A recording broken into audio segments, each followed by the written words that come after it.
Today I fucked up by not investigating an open door. Well, I actually fucked up last night, but I am realizing the consequences this morning. So last night, I got home late from work because I had to run errands after work, and I had noticed that my closet door was open a bit. Not thinking too much of it, and not wanting to be reminded that I had a closet to clean, I just shut the door. Later on that night while I was in bed, I noticed that Tiger, my oldest cat, had not once gotten on the bed at all. Then this morning, I didn't see Tiger at all before going to work, and I figured he was sleeping like the old man he is. After getting home this morning, and pouring myself a bowl of cereal, he didn't approach me while I was making it, and I grew concerned. I sat down on the couch, and heard a lone meow, realizing that I had shut him in the closet. Too long didn't read, I locked my cat in the closet. Cat tax.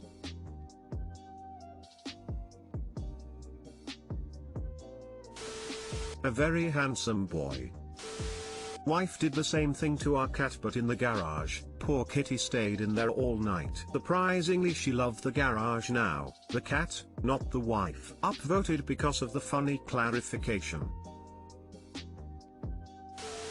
Poor boy, give him some extra snuggles and all will be forgiven. Some tuna might help too. I've been there. They'll forgive you after treats and head scratches. Some version of this happens once a week at my house. Even if I leave a kitchen cabinet open for 3 minutes. Today I fucked up by listening to a delightful podcast. Backstory: I teach high school in a large metropolitan area, 40,000 plus students, and we are currently teaching in a completely remote setting, and have been since March. It's my 7th year and I've been in the same building/community since I first started. My city has a very high rate of gun violence and gang activity. This week, one of my seniors, I don't have him in class this year, I did last year, was shot in the head while riding his bike home. Part of a gang war that has nothing to do with him. He was just there and the guys from the other side of the city were simply trying to create chaos. It was a couple days after his 19th birthday. After 3 days in the hospital, he passed away. The same weekend, one of my recently graduated seniors that I had for 4 years lost his mom to an asthma attack. Don't ask me why a woman in her early 40s in an industrialized country doesn't have access to a rescue inhaler, but I digress. See you over on r/Ascan American, I guess. Anyway, shit sucks.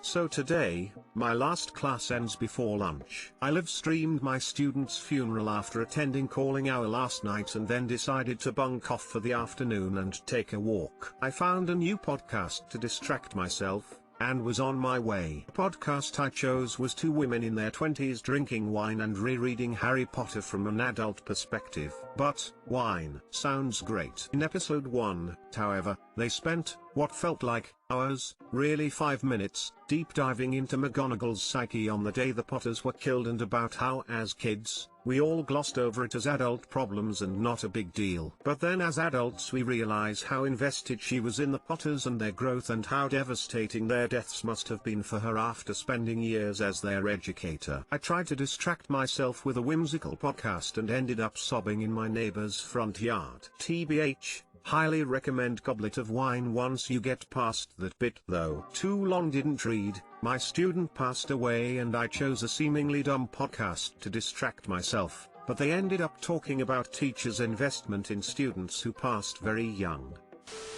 With you from across the pond, I lost a year 7, 6th grade, student to a brain tumor about 10 years ago. I still think about them every now and then. Was asked to give a talk to prospective teachers once and was asked to tell them what the best thing was, and I gave the usual spiel about how you feel when kids succeed etc. Then the main speaker followed up with, "What's the worst thing about being a teacher?" I replied, euphemistically, that it was kids get ill. He knew what I meant and said, "You can say it." Oh, I was honest and said the worst thing about being a teacher is when a student dies, and it really is. Wishing you peace op, that's rough. I've lost students too. It's always so hard. Take care. It's so hard to deal with these situations. I ended up sobbing in front of my boss after a kid I worked with was stabbed to death over $20 of pot. I found out from a different kid I worked with, who had no idea I knew the deceased, on a Friday evening and had to keep it under wraps until I could talk to my boss on Monday due to strict confidentiality stuff. I'm sorry you had to deal with this, and I'm sorry many people won't understand your pain, but you have my condolences.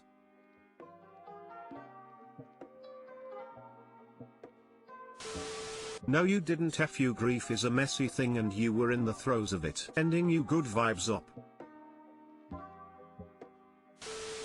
Today I fucked up, almost giving myself an ear infection. Obligatory didn't happen today, this happened last week. 2 weeks ago Thursday morning I had a little trouble hearing through my right ear, all sounds became dull and muffled. It sometimes happens but it usually clears itself out, so I thought nothing of it. After 2 days of work the muffled effect got worse, so I decided to clear my ear out with a Q-tip. Almost immediately after, I started feeling a pain in my right ear whenever I yawned, sneezed or my face rested in a certain way. I tried calling my doctor but it was past working hours, so I couldn't get in touch until the next Monday. So Monday rolls around, so I get in touch with and schedule an appointment with my doctor the same morning. After inspecting my ear I'm told that, by using a Q-tip, which apparently you should never put in your ear, lesson learned, trust me, I damaged my ear and it's possible it could get infected. Earwax had gotten jammed against the back of my ear. I was told to drip salad oil into my ear every day to soften up the wax and was scheduled for an ear cleaning the next Friday. After a week of excruciating pain in my ear, Friday morning arrived and I got my ears cleaned out. The pain stayed for the entire weekend and I had planned to call my doctor again. However, this morning I woke up and I can hear and there's no pain whatsoever. It's amazing how much I can hear now, and thank God I can yawn without whimpering in pain. Too long didn't read,